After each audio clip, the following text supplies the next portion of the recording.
A former U.S. Marine thought he had erased himself from the world. He worked the night shift in a Seattle tech tower, fixing elevators and power lines, long after the lights in the offices went dark. No rank, no recognition, just silence. Then, near midnight, a young decadent burst through the lobby doors in a torn white dress, blood on her hands, her voice breaking as she cried, "My mother was attacked. She's dying." She didn't stop at security. She didn't scream for help. She ran straight to him. What the Marine did next revealed training no one knew he carried, and a past he had buried deep. As the night unfolded, missing documents, hidden money, and a powerful executive's name began to surface. By morning, a boardroom would collapse, a truth would be exposed, and a quiet miracle would rise, born from courage, sacrifice, and faith. Before we begin, tell us where you're watching from. And if this story moves you, subscribe for more stories of hidden heroes and real-life miracles. Rain pressed softly against the glass towers of downtown Seattle, turning the late-night streets into blurred reflections of light and shadow. The kind of night where the city felt hollow despite being awake. Emily Parker ran through the revolving doors of North Bay Systems just before midnight, her heels slipping on the polished marble floor as if the building itself resisted her urgency. She was 28, tall and slim, usually immaculate in posture and presence, the kind of woman who carried authority quietly rather than loudly. Tonight, that composure was shattered. Her white office dress was torn along the hem, stained dark at the sleeve. Her chestnut brown hair, normally pulled into a precise low bun, hung loose and damp against her pale face. Her skin, usually warm with color, had drained to a ghostly gray. "My mother. They beat my mother," Emily cried, her voice hoarse, barely holding together. "She's dying." The security desk froze. Two guards on the night shift looked at each other, uncertain, trained for protocol, but not for raw terror. Sarah Collins, the overnight executive assistant, stood abruptly from her chair. Sarah was in her early 40s, medium height, with soft curves and carefully styled blonde hair, a woman known for her calm efficiency and steady kindness. She took one look at Emily's shaking hands and blood-streaked wrist and felt her stomach tighten. "Emily, slow down," Sarah said gently, stepping forward. "We'll call 911. "I can't," Emily choked out. Her hand trembled as she held up her phone, the screen spiderwebbed with cracks, black and dead. "It fell in the garage. I tried. There was no signal. I don't have time." Her eyes darted past the desk toward the elevators, then toward the darker corridor leading to the service levels. Something inside her made a decision faster than reason. She didn't stop. She ran past the front desk, past the security gate, ignoring voices calling after her. The fear inside her was no longer sharp. It was heavy, pressing against her ribs like a weight that threatened to crush her lungs. Emily was not a woman given to panic.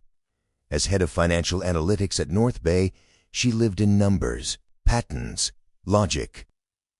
She solved problems for a living, but nothing in her training prepared her for seeing her mother collapsed beside a car in a dim underground garage, blood on concrete, breath shallow and wrong. The image replayed in her mind with brutal clarity, each second stretching unbearably long. The corridor to the lower levels smelled faintly of oil and metal. Fluorescent lights buzzed overhead. At the end of the hall, a single maintenance bay glowed with white light. Inside it stood Jack Miller.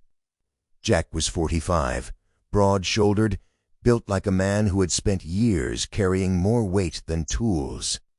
His hair was dark brown, threaded with gray at the temples, cropped short in a way that spoke of habit rather than style. A rough beard shadowed his angular jaw, giving his face a perpetually tired, weathered look. Deep lines framed his eyes, not from age alone, but from long periods of watchfulness. He wore a Navy maintenance uniform smeared with grease, sleeves rolled up to reveal scarred forearms and hands that moved with quiet precision. To most employees, Jack was invisible. He fixed elevators, rerouted power, replaced cables in silence. He didn't linger. He didn't socialize. People described him as polite but distant, a man who nodded rather than spoke. No one asked why his posture was always alert, why his gaze instinctively scanned rooms before settling. No one asked what had shaped that habit. Emily burst into the bay and nearly collided with him. Her hands grabbed the front of his uniform, fingers curling into the fabric as if he were the only solid thing left in the world.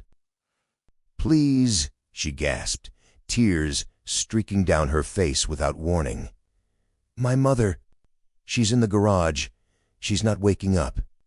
I don't know what to do." Jack looked down at her, and something in his expression changed. It wasn't alarm. It wasn't confusion.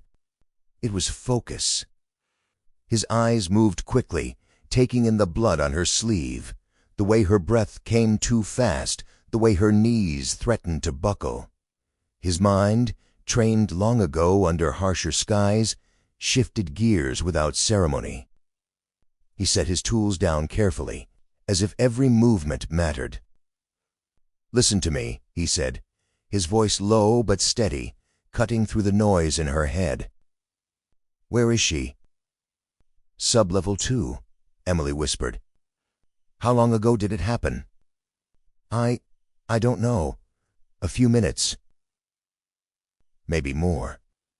Jack nodded once, already calculating. Then he asked the question no one else had thought to ask, the question that made Emily freeze despite her fear. "Is she still breathing?" Emily swallowed hard. "Yes, barely." Jack didn't ask who had attacked her. He didn't ask why. He didn't waste a second on outrage. He reached for a small, worn bag hanging inside his locker, his movements economical, practiced. "Take me to her," he said. In that moment, Emily didn't see a maintenance worker. She saw someone who knew exactly what came next, someone who had walked toward worse than this and survived. And for the first time since the garage, a fragile thread of hope slipped through the terror tightening her chest. The elevator doors slid open with a dull metallic sound, releasing a breath of cold air mixed with oil and damp concrete. Sub-level 2 lay stretched before them, wide and hollow, its low ceiling pressing down like a weight. Fluorescent lights flickered overhead, casting uneven shadows between rows of parked cars. Somewhere in the distance, a ventilation fan groaned, slow and tired. Jack stepped out first. His boots moved with quiet certainty, already tracking the space, scanning corners, exits, and the ground ahead. Emily followed a step behind, her heart hammering so hard it felt like it might tear through her chest. She saw her mother before she reached her. Linda Parker lay beside the rear wheel of a gray sedan, half on her side, half twisted unnaturally toward the concrete. One arm was bent wrong, the sleeve of her coat darkened with blood. Her face, once firm and composed, was swollen and pale, lips tinged faintly blue. At 56, Linda had always been solid and dependable, a woman of average height and sturdy build, who carried herself with practical strength. Her dark hair, streaked with silver, now clung messily to her forehead, damp with rain and sweat. "Mom," Emily whispered, dropping to her knees. She reached out, then froze, terrified of hurting her. Her hands hovered uselessly in the air, shaking. Panic crowded her thoughts, loud and suffocating. She had analyzed billion-dollar risks without blinking, but this stripped her of all logic. Jack was already kneeling on the opposite side.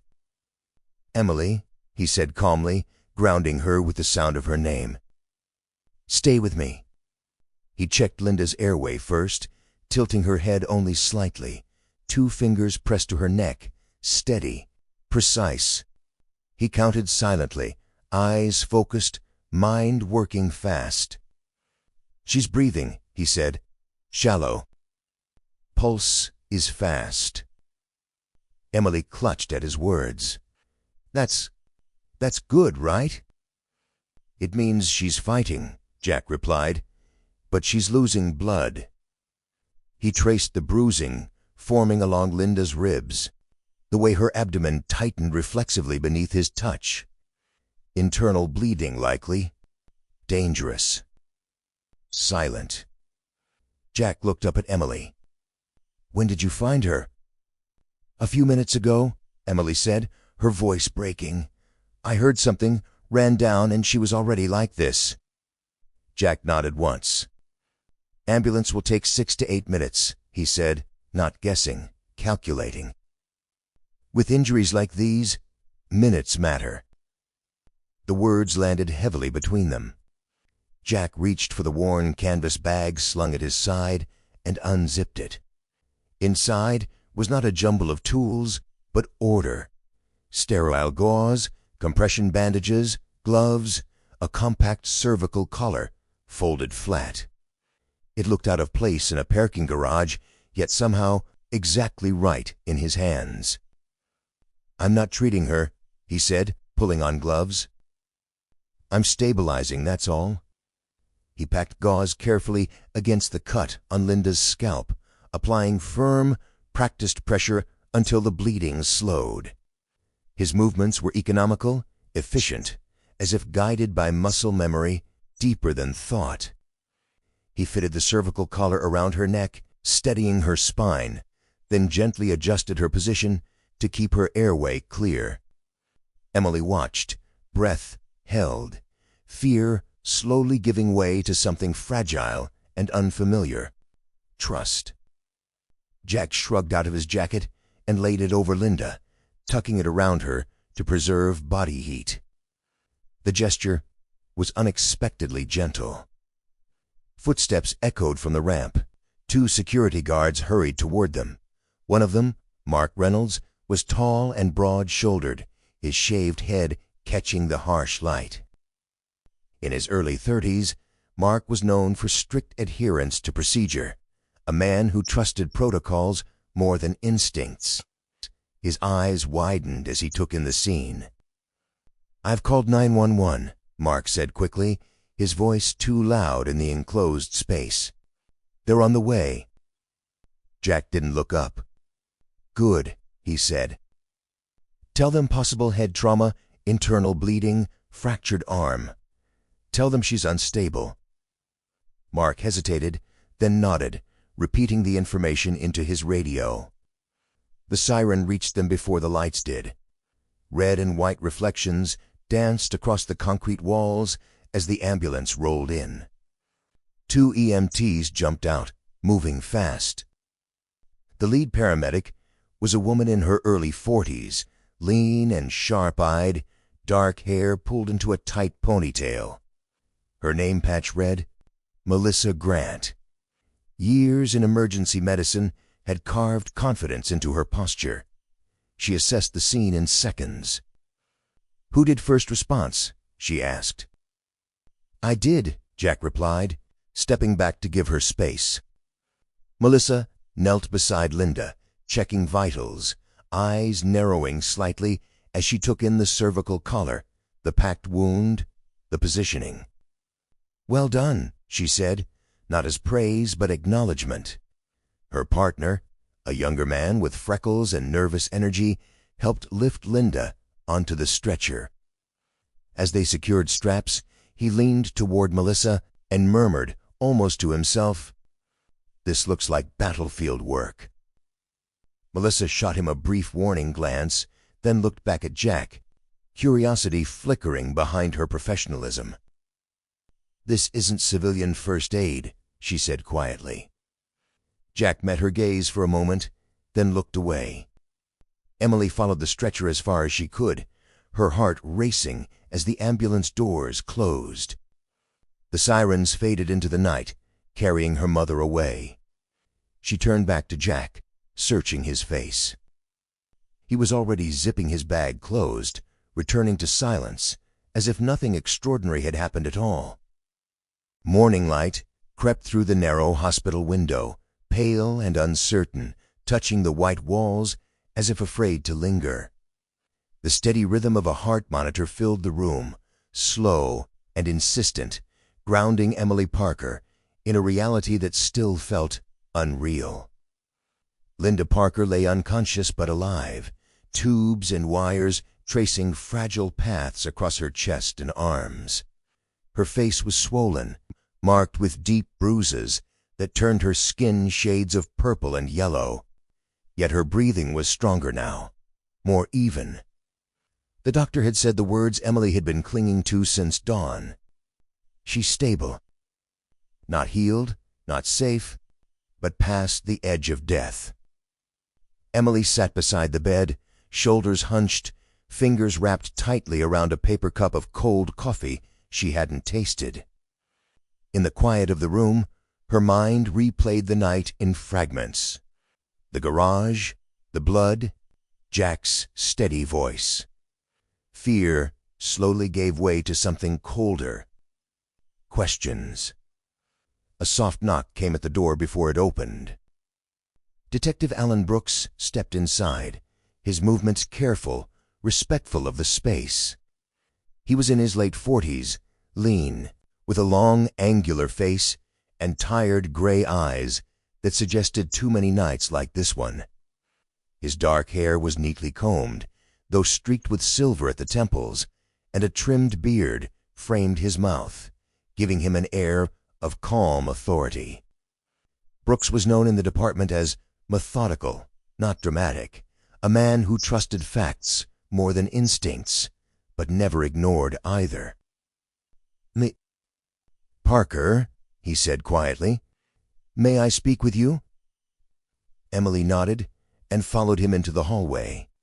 The hospital smelled of antiseptic and old coffee, a sterile contrast to the damp concrete of the garage, still vivid in her memory.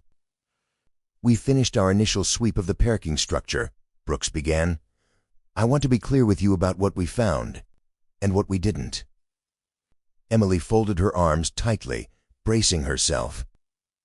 "No wallet was taken," Brooks said. "No jewelry, no phone, no attempt to steal the car. Whoever attacked your mother wasn't interested in valuables." A chill ran through Emily that had nothing to do with the hospital air. "We pulled the security footage," he continued. "2 suspects, both masked. They approach a vehicle, strike fast, and go straight for her bag. They don't check her pockets. They don't search the car. They take something specific and leave." Emily's breath caught. She saw her mother again, standing in the kitchen days earlier, sleeves rolled up, glasses perched low on her nose, papers spread across the table like puzzle pieces. "There are numbers that shouldn't exist," Linda had said then, her voice low, uneasy. "I've seen them before. And when numbers like that show up, people get hurt." Emily hadn't pushed. She'd assumed stress, old habits resurfacing. Now guilt pressed down on her chest. "My mother used to work for North Bay," Emily said slowly. "She was a senior accountant before she retired." Brooks studied her closely. "We know. Emily looked up sharply. "Her name is still tied to legacy financial records," Brooks explained. "Accounts that go back more than a decade. Some of the discrepancies she flagged recently line up with what our financial crimes unit has been investigating." A name surfaced in Emily's mind before Brooks said it. "Robert Hayes," she murmured. Brooks's expression tightened almost imperceptibly. "Chief Financial Officer," he confirmed. "Been with the company 12 years, publicly spotless." Emily swallowed. She pictured Hayes as she'd seen him in board meetings, early 50s, tall, silver-haired, always impeccably dressed in tailed suits. His face was composed, almost reassuring, the kind of man investors trusted on sight. He spoke calmly, smiled easily, and never raised his voice. Emily had once admired that control. Now it felt rehearsed. "My mother mentioned him," Emily said. "Not directly, just—" She said some people had learned how to hide numbers too well. Brooks nodded. "We're not accusing anyone yet, but your mother's attack doesn't look random." Later that afternoon, Emily returned to the garage with the police. Yellow tape cordoned off the area, the concrete scrubbed clean, but still carrying the memory of violence. A crime scene technician moved methodically, photographing tire marks and scuffed footprints. Emily stood back, arms wrapped around herself, feeling like an intruder in a place she'd walked through hundreds of times without a second thought. A uniformed officer approached Brooks and handed him a tablet. Brooks reviewed it, then turned to Emily. "There's one more thing," he said. She braced herself again. "The suspects took a folder from your mother's bag," Brooks said. "We know because the bag itself was left behind. The folder wasn't." Emily's heart began to pound. "What kind of folder?" "Standard manila. No markings. Based on the footage, they didn't even open it there. They knew what they were looking for." The words settled heavily between them. Inside the hospital room, Emily sat once more beside her mother, watching the slow rise and fall of Linda's chest. She leaned close, lowering her voice as if Linda could hear her. "What did you find, Mom?" she whispered. "What scared you enough to carry it with you?" Linda didn't stir. Outside the room, Emily caught sight of Jack at the end of the corridor. He stood apart from the nurses and visitors, hands in his pockets, posture relaxed but alert, as if habit refused to let him fully rest. His face was unreadable, but when their eyes met, he gave a small nod. Not intrusive, not comforting, simply present. Emily realized then that the attack on her mother was not the end of something. It was the beginning. Emily returned to North Bay 2 days after the attack, the building unchanged in appearance, yet permanently altered in meaning. The glass facade still reflected the gray Seattle sky, and the lobby still smelled faintly of coffee and polished stone. But to her, it now felt like a place that had swallowed a secret and was waiting to see who would notice. She moved through the corridors with a new awareness, listening not just to conversations, but to the silences between them. That was where she began to look for Jack. She found him where she expected, in a narrow service hallway near the freight elevators, crouched beside an open control panel, a tangle of wires exposed like veins. Jack Miller worked alone, as always. He was tall, but slightly stooped, as if years of carrying weight had taught his shoulders to anticipate strain. The light caught the edges of his face, sharpening its angles, the strong line of his jaw, the faint scar near his right temple, the rough stubble that never quite became a beard. He wore the same Navy maintenance uniform, sleeves rolled to the elbows, revealing forearms marked with old scars that told stories no one had asked him to explain. "Jack," Emily said quietly. He looked up, eyes steady, assessing before recognizing her.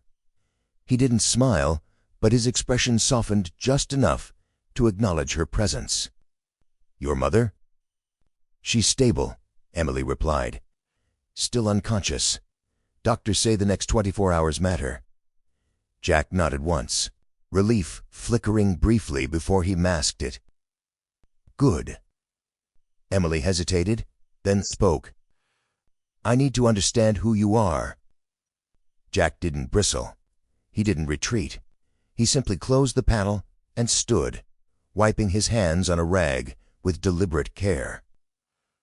"I'm a maintenance tech," he said evenly. "That's not all," Emily said. "The EMTs said your work looked like battlefield medicine." Jack met her gaze without flinching. For a long moment, neither spoke. The building hummed around them, elevators rising and falling, power flowing through systems he knew intimately. "Come with me," he said finally. They walked to a small break room, rarely used during the day. Jack poured himself black coffee from a stained machine, didn't offer her any, then leaned against the counter as if bracing for impact. "Staff Sergeant Jack Miller," he said, the words sounding practiced and unwanted. "United States Marine Corps. 3 deployments. Afghanistan mostly. I handled technical systems, power grids, communications, but when things went wrong, I did medical support. Not a medic by title, just trained enough to keep people alive until help arrived." Emily listened, absorbing each detail. "Why leave?" Jack's jaw tightened. "Because training doesn't always beat luck." He spoke of the last mission without drama. A supply convoy rerouted through hostile territory. An explosion that tore through vehicles and people alike. Jack had dragged 2 men from wreckage, hands slick with blood, lungs burning from smoke. He saved one. The other died before the helicopter arrived. His wife Claire had been part of the civilian engineering team contracted to oversee infrastructure repairs nearby. She wasn't supposed to be there that day. She was. She didn't make it out. "She believed in rebuilding things," Jack said quietly. "Power lines, water systems, places people needed to live again." Emily felt the weight of his words settle heavily between them. "After that," Jack continued, "every system I touched felt like a gamble with someone else's life. So I stepped away, took a job where if something failed, it meant inconvenience, not death." Emily understood then why Jack moved through North Bay like a shadow, why he fixed elevators and electrical panels with obsessive care, why he never stayed long enough to be known. "There's something else," Emily said carefully. The police mentioned a name. Robert Hayes. Jack's posture changed instantly. Not fear. Recognition. "I've seen him before," Jack said, voice low. "Not here. Years ago." Emily leaned forward. "Where?" "On a contract," Jack replied. "Military logistics. Not official combat. The kind of work where money moves faster than oversight." Hayes wasn't wearing a uniform. He didn't have to. He was the numbers guy. The one who made sure invoices matched shipments that didn't always exist. Emily felt a chill crawl up her spine. "You're saying he was involved in defense money," she said. "I'm saying he knew how to hide it," Jack replied. "And when money hides, people usually get hurt." Emily straightened, resolve hardening. "My mother found something?" "Numbers that didn't belong." Jack nodded slowly. "Then she was a problem." The silence that followed was heavy, broken only by the distant ding of an elevator reaching its floor. "Why tell me this now?" Emily asked. Jack met her eyes. because your mother almost died, and because you asked." Emily exhaled, the pieces beginning to align in a pattern she wished she couldn't see. If Hayes is tied to this, then North Bay isn't just a company problem. It's bigger. Jack pushed off the counter. "Which is why you need to be careful." "I'm already not safe," Emily replied. "Neither is my mother." Jack considered her for a long moment, then nodded once. "Then you shouldn't do this alone." As they parted ways, Emily realized the man who fixed elevators was far more dangerous to the truth than anyone in a tailored suit upstairs. And that realization marked the first true escalation of the war she had stumbled into. Emily worked differently after that conversation with Jack. She didn't rush. She didn't confront anyone. She did what she had always done best. She blended into the numbers. As head of financial analytics, her presence inside the system was expected, even welcomed. Late nights, quiet mornings, headphones on, eyes fixed on screens full of spreadsheets and transaction logs. To everyone else, she looked like the same driven professional she had been before her mother was nearly killed. Inside, she was dismantling a machine, piece by piece. The finance floor of North Bay was a landscape of glass walls and neutral colors designed to look transparent while hiding everything that mattered. Emily sat at her workstation near the windows, slim and straight-backed, dark brown hair pulled into a low knot that never moved no matter how long the day stretched. Her face had grown sharper in the past week, cheekbones more pronounced, eyes darker from lack of sleep. She spoke less to her team, smiled almost never, but no one questioned it. Stress was normal here. Silence was survival. She began where Linda had once worked years earlier. Legacy accounts, dormant vendors, contracts marked as historical carryover. At first glance, everything balanced. That was the brilliance of it. But Emily didn't look for balance. She looked for patterns. And patterns, once disturbed, tend to scream. Shell companies surfaced slowly. Names that sounded legitimate, addresses tied to empty office parks, or shared mailboxes in Delaware and Nevada. Invoices that followed a rhythm, too perfect to be organic, always just under internal audit thresholds, always approved within minutes of submission. Funds flowed outward, then vanished offshore, fragmented across accounts in the Cayman Islands and Luxembourg.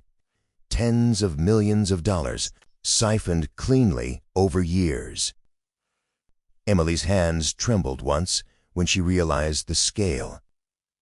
Then they steadied. Her mother had seen this first. Linda Parker had spent decades as a senior accountant, the kind of woman who noticed when a decimal didn't feel right. She was tall, with iron gray hair she never dyed, and a posture that suggested discipline, earned through years of being underestimated. Emily remembered her mother at the kitchen table when she was a child, glasses low on her nose, tapping a pencil against paperwork, saying softly, "If numbers lie, it's because someone taught them how." Now Emily saw what Linda had seen, and more. She followed approval chains next.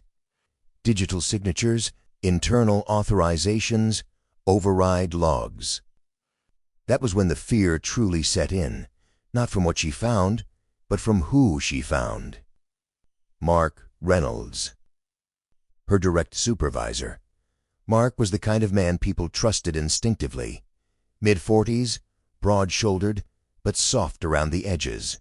Sandy hair always neatly combed, face perpetually relaxed into an easy smile. He brought donuts on Fridays, remembered birthdays, asked about people's families. He had been Emily's mentor when she was promoted, the one who told her, "You're sharp, Emily." Just don't burn yourself out trying to prove it. His credentials were impeccable, his reputation spotless, and his digital signature appeared everywhere. Emily stared at the screen, breath shallow, as lines of authorization stacked up beneath his name. Not on the fake invoices directly, never that careless, but on the internal controls that allowed them to pass unchallenged. Requires justified with vague language. Operational urgency. Executive discretion. Always Mark. Always quiet. Always present. Her office suddenly felt too small. She closed the files carefully, encrypted copies, transferring to a hidden drive only she knew existed. Her pulse hammered in her ears as a realization settled like ice in her chest. The network wasn't a pyramid. It was a web, and she was sitting in the middle of it. That afternoon, Mark stopped by her desk. "You look exhausted," he said gently. "You should take a day." Emily forced a faint smile. "After quarter close." He nodded approving. "That's my girl." When he walked away, Emily felt something inside her break. Not loudly, not dramatically, but completely. Trust didn't shatter. It dissolved. She didn't go home that night. Instead, she drove to the hospital and sat beside her mother's bed, listening to the steady rhythm of machines. Linda's face was pale against white sheets, bruises fading into sickly yellows and greens. Emily took her hand, careful of the IV lines. "They were right, Mom," she whispered. "The numbers weren't wrong." Linda didn't wake, but Emily swore she felt a squeeze. Later, she met Jack in a quiet diner off the freeway. He listened as she laid it out: shell companies, offshore accounts, Mark Reynolds' involvement. Jack's face remained still, but his eyes hardened, the same way they had when she mentioned Robert Hayes. "You're surrounded," he said calmly. "I know," Emily replied. "That's why I can't move yet." Jack nodded. "Then we document everything. And we assume every channel inside the company is compromised." Emily exhaled slowly. "Which means if I disappear, no one will question it." Jack met her gaze. "And if they try again?" She thought of her mother, of the garage, of the missing envelope the police still hadn't found. "Then," Emily said quietly, "they'll have to move faster than the truth." As she left the diner, phone buzzing with unread corporate messages, Emily understood the full weight of what she had uncovered. The numbers didn't just expose theft. They exposed loyalty, betrayal, and the terrifying reality that the people who smiled at her every day might be willing to watch her die to keep their secrets buried. And the most dangerous part wasn't the money. It was that she now knew exactly where it led. The boardroom on the 21st floor of North Bay Systems was designed to intimidate without appearing cruel. Floor-to-ceiling windows overlooked the city, steel and glass stretching toward the gray horizon, while a polished walnut table dominated the center like an altar. Emily stood at one end of it, spine straight, hands calm, despite the storm raging beneath her skin. She wore a charcoal blazer over a simple blouse, her dark hair pulled back neatly, her face composed into something colder than fear. This was the room where decisions were made quietly and consequences were outsourced. Today, she intended to change that. The board members filed in one by one, men and women in tailored suits, most in their 50s or 60s, faces carved by years of authority. Some nodded at Emily with professional courtesy. Others avoided her eyes. At the far end of the table sat Robert Hayes, the CFO. He looked immaculate as always, silver hair combed perfectly back, clean-shaven jaw sharp enough to cut glass, a navy suit that cost more than most people's rent. His smile was mild, almost paternal, the kind that reassured investors and disarmed critics. Only Emily knew now how carefully constructed it was. As the meeting began, Emily spoke without hesitation. Her voice was steady, clear, practiced. She didn't accuse, she presented. Slides appeared on the screen behind her. Transaction flows, shell corporations, offshore accounts. She explained the structure patiently, as if teaching a class. Numbers replaced emotions. Evidence replaced speculation. Murmurs rippled around the table. Hayes leaned back in his chair, fingers steepled, watching her like a chess player waiting for a mistake. When Emily finished, he smiled softly. "This is very impressive," he said, "but also deeply misleading." He stood, moving slowly, confidently, commanding the room without raising his voice. "What Emily has shown you are complex but legal financial instruments. She's under enormous stress. Her mother's unfortunate incident, for example. Trauma can distort perception." He turned toward her, eyes cool. "You're seeing patterns because you want to." Emily didn't flinch. "Then explain the forged vendor addresses. Explain the internal overrides approved under your authority." Hayes' smile thinned. "You're crossing a line." Something in him shifted then. The air changed. The calm cracked. He stepped toward her, not shouting, not touching, but invading her space with deliberate menace. Board members froze, uncertain whether to intervene or pretend nothing was happening. Hayes' voice dropped. "You think you're brave? You think numbers protect you?" Before Emily could respond, the door behind Hayes opened. Jack Miller stepped into the room. He didn't announce himself. He didn't raise his voice. He simply stood there, broad-shouldered, solid, wearing a dark maintenance jacket, tools clipped at his belt. His presence was immediate and undeniable, like a wall built quietly where a doorway had been. His face was unreadable, beard shadowing a jaw hardened by years of discipline, eyes steady and unblinking. "System check," Jack said calmly. "Power fluctuation on this floor." Hayes turned, irritation flashing across his face. "This is a closed meeting." Jack met his gaze without blinking. "Then you should step back." It wasn't a threat. It didn't need to be. Hayes hesitated. For the first time, uncertainty crossed his face.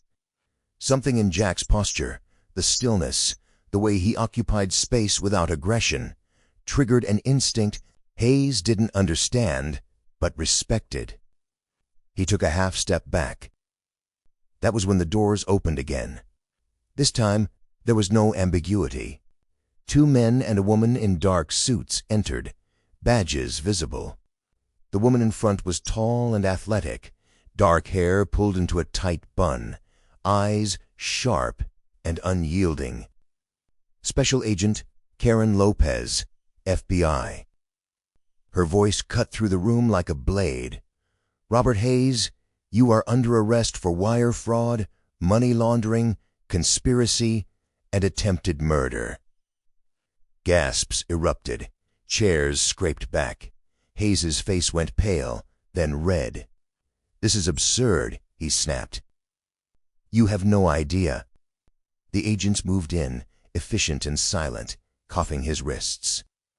As they led him away, Hayes twisted his head toward Emily, a cold smile returning to his lips. "You think this is the end?"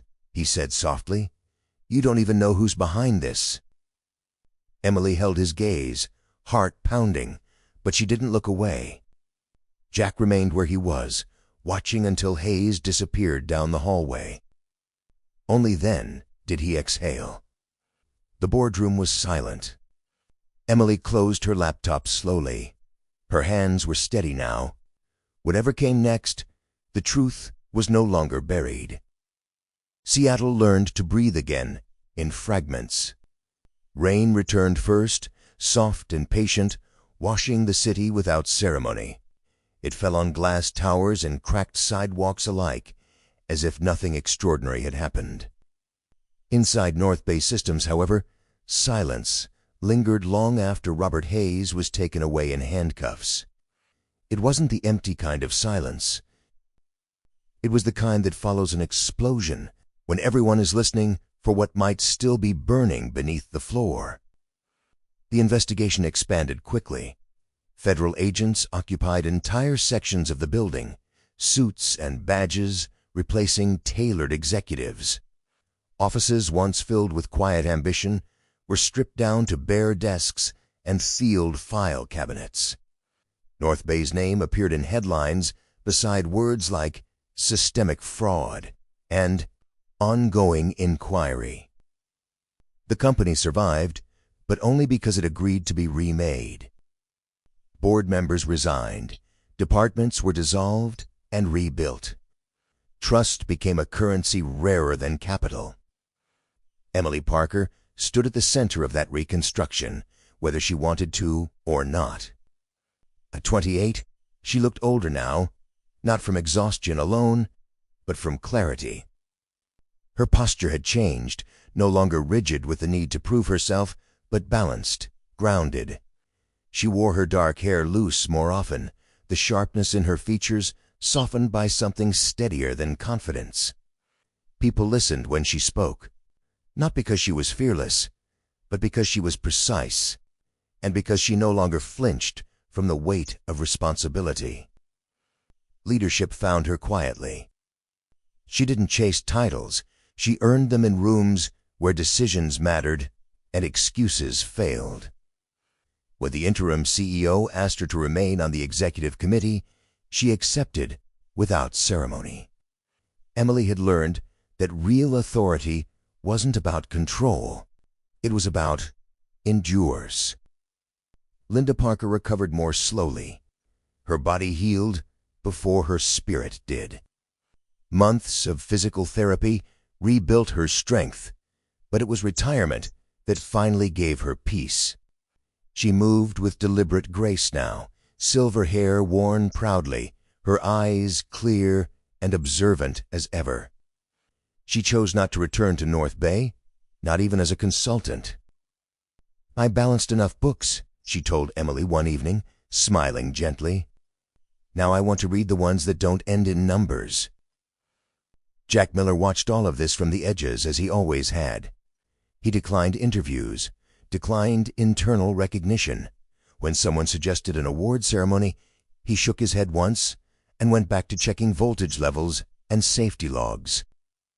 His face remained weathered, his beard flecked with gray, but there was less tension in his shoulders now, less of that instinctive readiness to disappear.